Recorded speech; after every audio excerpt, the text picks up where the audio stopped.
So in this video, we're going to be talking about how do we write an equation to an exponential function. So before we begin, let's talk about the parts of an exponential function. So first of all, this right here at this letter A, we call it the initial value.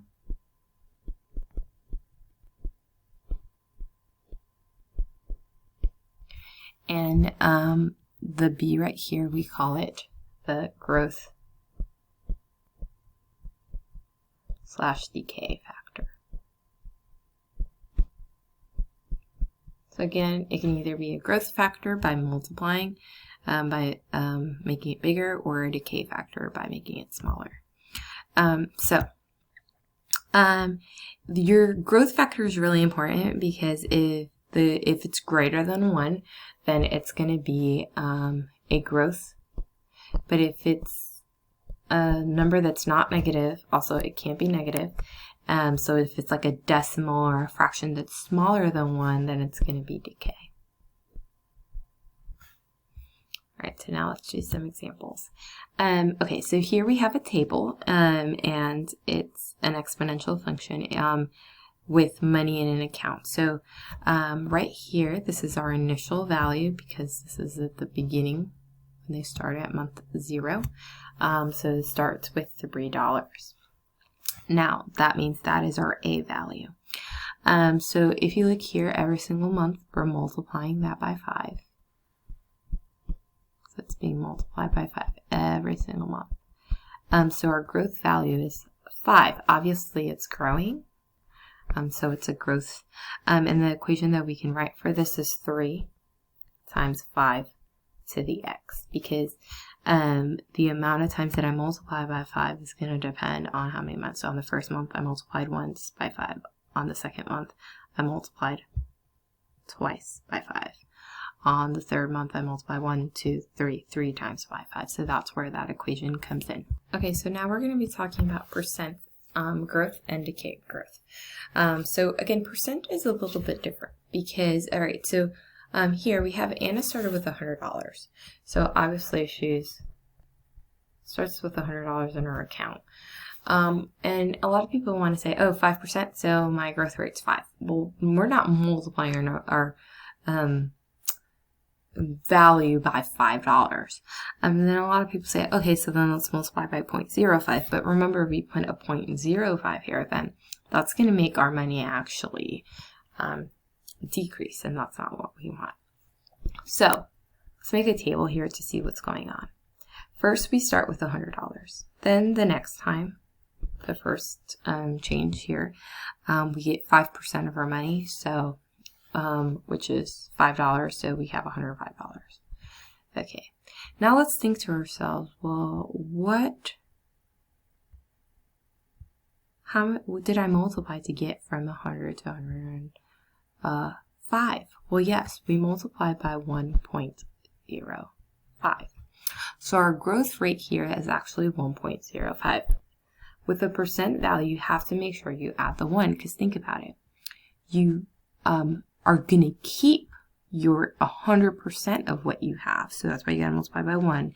And then you're going to get that 5%, so that's 0.5. So again, obviously this is growth.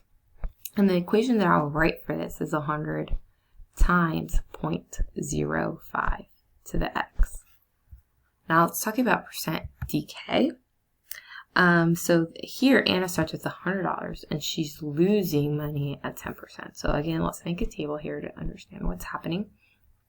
So you start with $100. If you're losing money at 10%, then that means, well, 10% of 100 is just 10, so that means you lost $10. So now you have $90. Well, what did I multiply to get from 100 to 90? Well, I multiplied by 0.90. And obviously this is going to be a decay because I'm losing money like it was in the beginning. So how did I get this percent? How can you get this percent right away? Well, unlike with a percent growth where you have to add the 1, here you have to subtract the 0.10 from 1 because again, you're taking your 100% and getting rid of this. And so this gives you this growth value. And so now my equation is going to be 100 times 0.90 to the x. Make that decimal and that just a little bit better to see. Okay, so basically when we're talking about growth and decay as a percentage, for exponential growth you have to add 1 plus the decimal, right?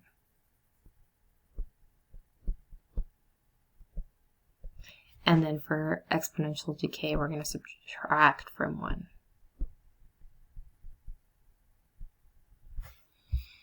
All right, so let's try this with a word problem. You invested $1,000 in a savings account at the end of the 6th grade. So again, this is my initial value. So your A. Your account pays 5% of annual interest. So that means that you're getting money. So we're going to do 1 plus 0.05 because 5% as a decimal is 0.05. And you get that this is 1.05. So that's your B value. So my equation for this is going to be 1,000 times 1.05 to the x. And then it's asking you, well, how much money are you going to have in the account after 6 years? Well, how am I going to get this? I'm going to get this by plugging in a 6 for my x, because that's what the x represents here. It represents time. And then obviously we can come here and put it in our calculator and figure out what number is that. So in order to just figure out more accurate estimation. So 1,000 times 1.05 to the 6. Well, that means that you have $1,340 in your account. And that would be the answer to this. So $1,340 about. Okay. So that is the end of this video. So I just want to make it clear that if we were doing losing 5% every single time, right? Losing would be 1 minus 0.05, which means 95.95, right? And that would be our rate if you were losing. So that's how you would figure that one out. But in this case, we were gaining, so we added the 1. So just making that clear for if you're doing a exponential decay problem. Okay, so I hope that you found this